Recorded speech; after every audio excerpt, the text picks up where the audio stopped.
ఆలయంలో కొట్టుమిట్టాడుతున్న వాళ్ళు, లక్షల్లో అప్పులు ఉన్నవాళ్ళు, లేదా తరచూ అప్పులవుతున్న వాళ్ళు ఎవరైనా సరే అమావాస్య రోజు నల్ల ఆవాలకు సంబంధించిన ఒక శక్తివంతమైన పరిహారం పాటిస్తే క్రమక్రమంగా మీ అప్పులన్నీ తీరిపోతాయని రహస్య తాంత్రిక పరిహార శాస్త్రంలో చెప్పడం జరిగింది. అమావాస్య రోజు మీరేం చేయాలంటే నల్ల ఆవాలు కొన్ని చేతిలో పట్టుకొని మీ ఇంటి పైభాగంలో మేడపైకి వెళ్ళి ఆ నల్ల ఆవాలు చేతిలో పట్టుకొని అప్పులు తీరిపోవాలి అనుకుంటూ ఆ మేడ మొత్తం కూడా 3 సార్లు తిరగండి.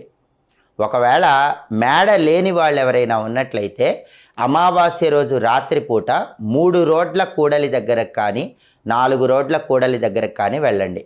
ఆ కూడలి దగ్గర 3 సార్లు చుట్టూ తిరగండి. అలా తిరిగిన తర్వాత చేతిలో ఉన్నటువంటి నల్ల ఆవాలు ఒక్కొక్క దిక్కుకు విసిరేయాలి.